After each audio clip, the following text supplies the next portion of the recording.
मेरा दुख का भजन सुना रहा हूं आज।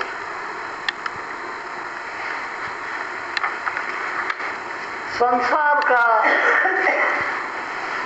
और हमारा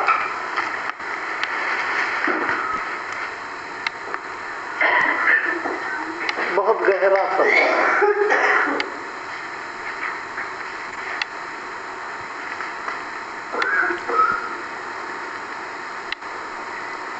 हमारी समझ में भी नहीं आता कि कितना गहरा संबंध है।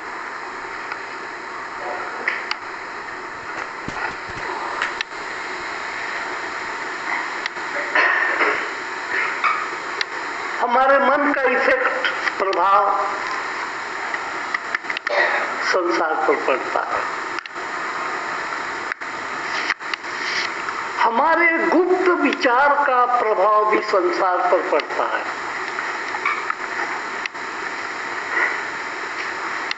कितने दूर रहते हैं नक्षत्र और सितारे, इनका प्रभाव भी हम पर पड़ता है। और हमारे बीच में से जो आत्माएं चली जाती है, उनका प्रभाव भी हम पर पड़ता है।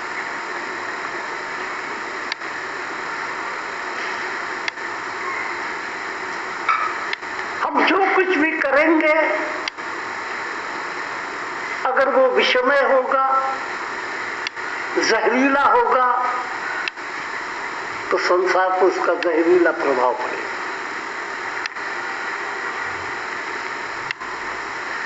इसलिए तो महापुरुष कहते हैं, पुकार पुकार के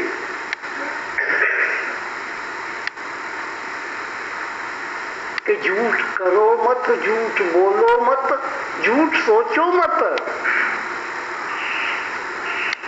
अगर आपने संसार को अमृत में रखना हो तो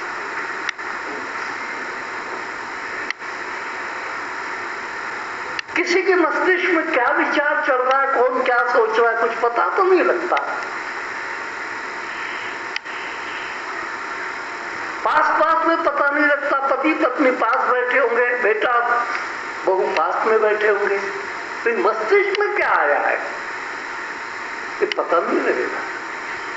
लेकिन इसका भी प्रभाव जगत पर पड़ता है। जितना जितना मनुष्य शुद्ध होता चला जाएगा, उतना उतना संसार सारा स्वर्ग बन जाता है। और जितना जितना मनुष्य अशुद्ध होता चला जाता है, उतना संसार अशुद्ध होता चला जाता है। संसार का केंद्र बिंदु मनुष्य है।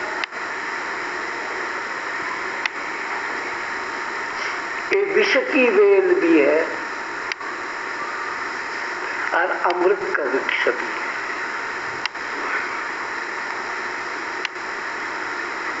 तो इसको क्या रूप देना चाहता है मनुष्य? विषवेली बनाना चाहता है जो सबको तकलीफ दे, सबको मृत्यु दे, सबको दुख दे,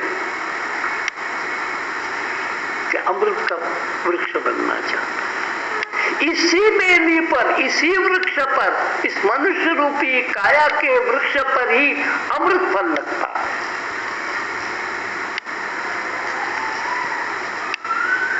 और अमृत फल लगने के लिए पेड़ पौधे की चिकित्सा अलग करनी पड़ती है। किसी चीज का जहर बनाना होगा तो खुराक कैसी देनी पड़ेगी? जहरीली देनी पड़ेगी। और किसी चीज का अमृत बनाना होगा तो खुराक कैसी देनी पड़ेगी, खाद कैसी देनी पड़ेगी, पानी कैसा देना पड़ेगा जो अमृत में होगा।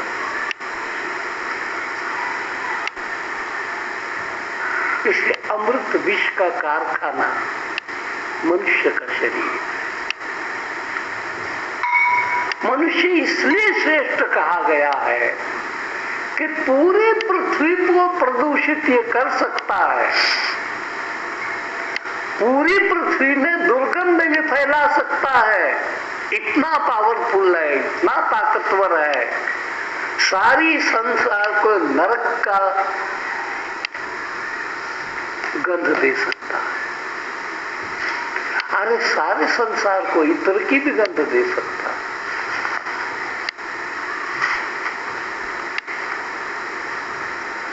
साधना करनी पड़ेगी। इसलिए आज के मेरे भजन में वही भाव है। गर्दा मिट्टी झाड़ पोंछ कर दिल का शीशा साफ करूं, मैं मन का शीशा साफ करूं। सबसे प्रभावशाली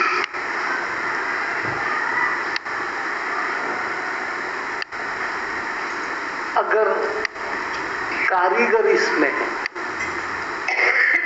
आदमी इसमें है, कोई एक जादूगर इसमें है कोई, उसका नाम मन है।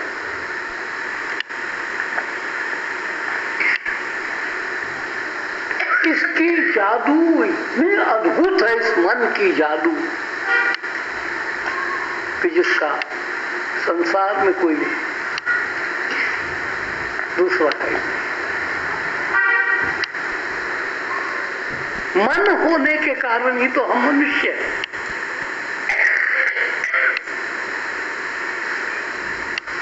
जान होने के कारण जानवर है हम ही। गधे के पास मन नहीं है, घोड़े के पास मन नहीं है, हाथी के पास, चींटी के पास, संसार का कोई भी प्राणी ऐसा है नहीं जिसके पास मन है। ईश्वर की विशेष देन है हमारे पास। जब आदमी गहरे चिंतन में बैठ जाता है तो अपना हिसाब किताब करने लग जाता है, ईश्वर ने मुझको क्या क्या दिया है। तत्वज्ञानी का हिसाब किताब और होता है, मूर्ख का हिसाब किताब और होता है, और ज्ञानी का हिसाब किताब और होता है। मूर्ख कहेगा रुपया कम है, वो मेरे को दिया। मूर्ख कहेगा संतान है ही नहीं, वो ईश्वर ने मेरे को दी नहीं। मूर्ख कहता पद मेरे पास है ही नहीं, ईश्वर बड़ा अन्यायी है, वो मेरे को दिया नहीं। नेगेटिव थिंकिंग,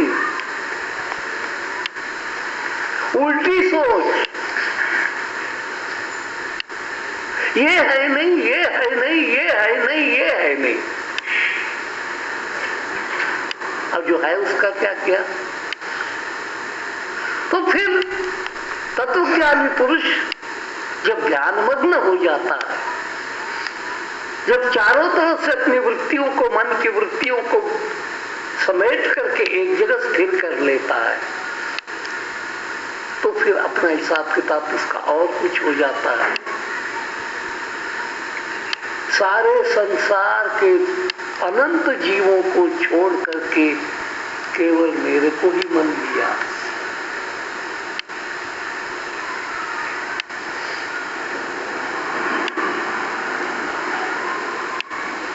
विशेष देव शेष बाटा पशुओं में और विशेष रखा आदमी के लिए, और सब विशेषों का जो जोड़ है उसका नाम मनुष्य।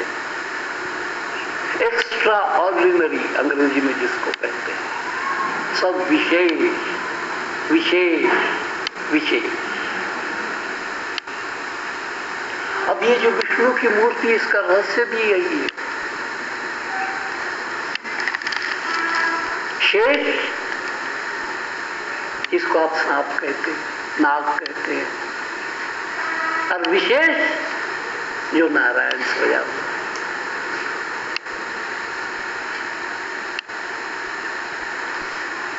विष में नाग, अमृत में भगवान। कहां सोए हैं? विष पर, लेकिन विष का स्पर्श नहीं होने दिया।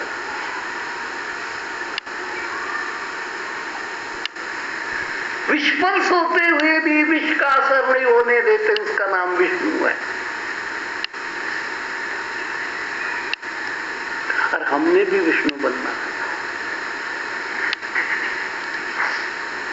और हमारे पास भी विषमय नाग है, उसी का नाम मन है।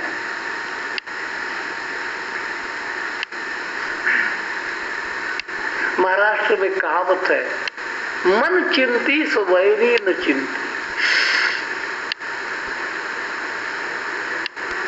अपने ही बारे में अपना ही मन जो सोचता है, तो अपने बारे में आपका शत्रु नहीं सोचता। कितनी बड़ी कहावत है, कितना बड़ा उपदेश है, कितना बड़ा तत्व ज्ञान का मंत्र है। मन चिंती सो वैरी न चिंती।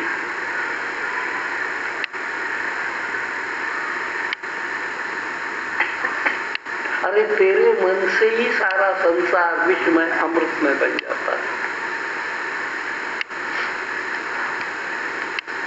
तो क्या मन विषमय है? बन जाता है, मैंने कहा।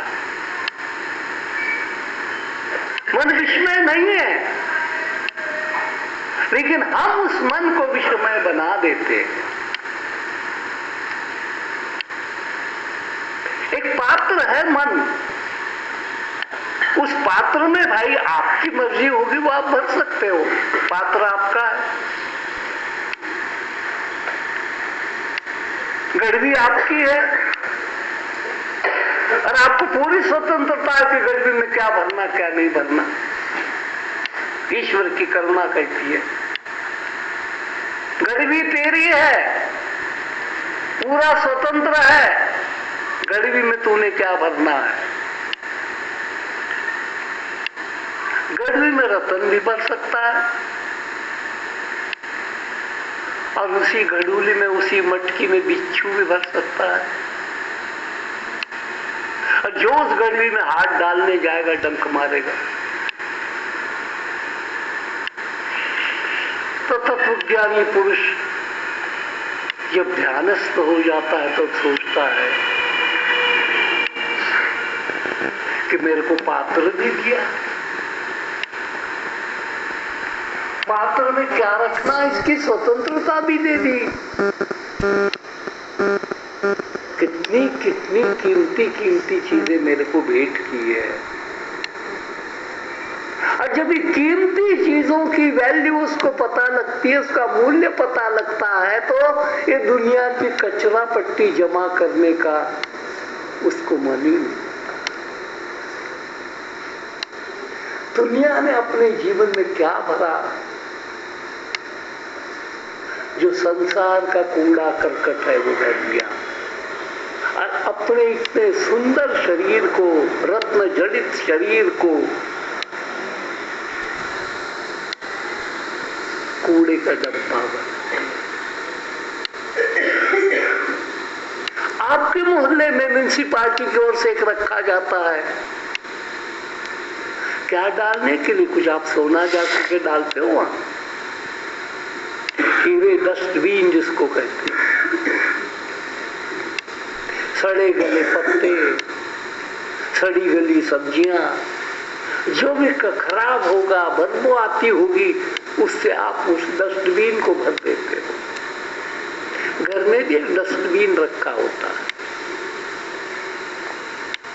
अरे मनुष्य सोच, इस काया को क्या बनाया? रत्न मंजूषा,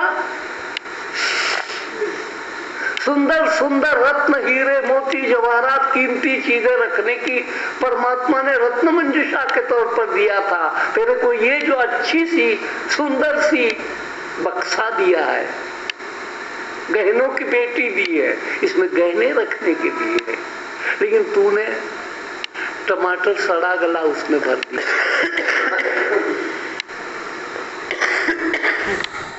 क्या कर रहा है? जरा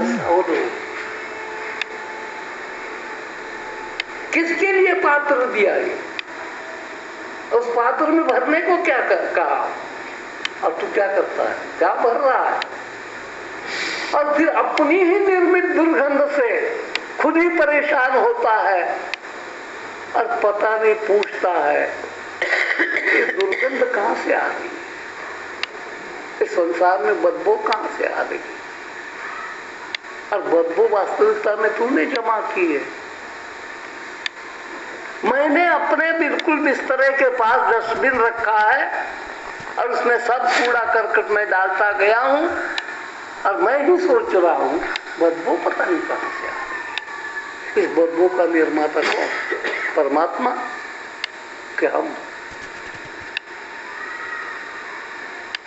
इसलिए भाई पहले ऐसा कर, प्रतिबिंब देखना हो तो शीशे में देखा जाता है।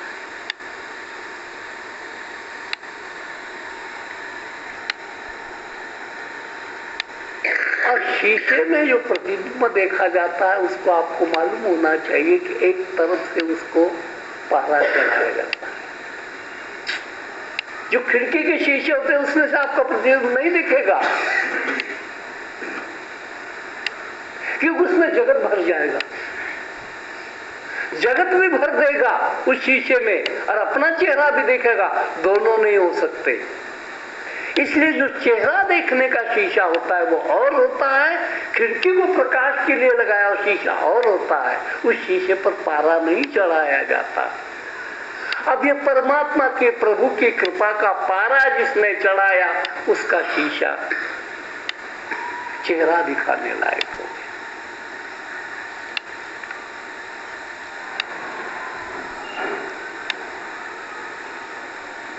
अब आपको परली तरफ का कुछ नहीं दिखाई देगा जो मिथ्या। मैंने मुझको देखना है, दूसरा दिखाई देगा तो उस शीशे में मैं नहीं दिखाई दूंगा। बाहर का पेड़ दिखाई देगा, पशु जाता हुआ दिखाई देगा। उन शीशों में पारदर्शक शीशा और चीज है, ये अपारदर्शक शीशा है। पारदर्शक शीशे में संसार दिखाई देगा। आप खिड़की में खड़ी हो, सारे आते जाते मैदान के खेल सब दिखाई देंगे। तो उस पर पारा चढ़ा दोगी तो क्या होगा? बाहर की दुनिया समाप्त होगी।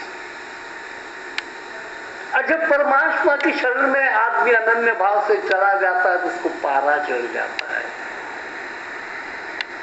और दर्पण बन जाता है। और चेहरा दर्पण को ही अर्पण होता है, उस शीशे को अर्पण नहीं होता। आपका चेहरा पारा न चढ़े हुए शीशे को कभी अर्पण नहीं हो सकता। पारा चढ़ेगा तो दर्पण बनेगा, दर्पण होगा तो चेहरा अर्पण हो सकता है। इसलिए उस शीशे को आदमी देख करके दंग रह जाता है, लेकिन उस पर गर्दा लगा हो तो